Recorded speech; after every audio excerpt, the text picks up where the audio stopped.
had lived her entire life. There was a comfort inside it that she felt being shaken by the approach of her 22nd birthday. It was time to wed. Her father had no sons. As his eldest daughter, her future marriage was one of great importance to the Lindsey clan. For heaven's sake, she'd been reared with the knowledge that her wedding would be about the alliance it brought to the clan. So why was she so torn over the issue now? Rolf was fine enough to look upon. She could find no fault with the man. He'd come and spent 2 days under her father's roof, when he might have simply gone to her father's study and sealed the arrangement with her waiting somewhere for the announcement to be made. So why did she feel so discontented? Why did she suddenly have a deeper understanding of her father's need to visit the sow's troth? Sinful. Without a doubt, Rhedyn knew many would admonish her for admitting she knew the sow's troth had women for hire there.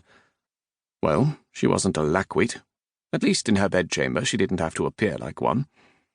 In public, well, she'd kept her mouth shut. Not because it was expected of her.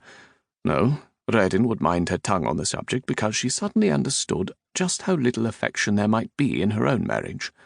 Not because her intended groom was callous, but fate simply hadn't bestowed any affection between them. Fate was such a fickle beast. The sow's troth. The ale was flowing. The loud booms of laughter confirmed it. Sandra Lindsey contemplated the large common room with a knowledgeable eye.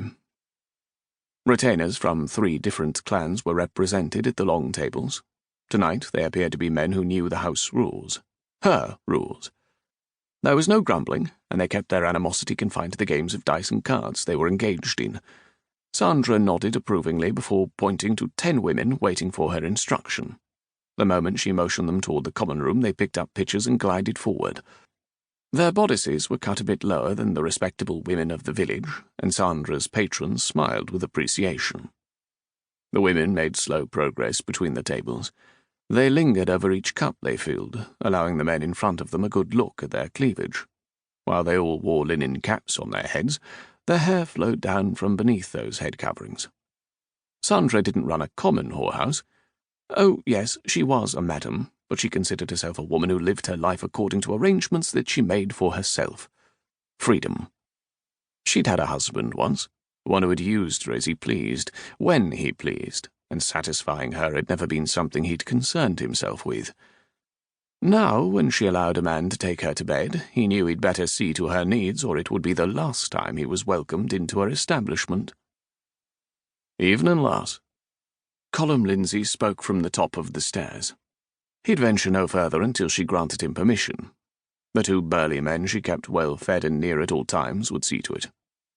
"Colm," Sandra purred. "'Tis good to see ye."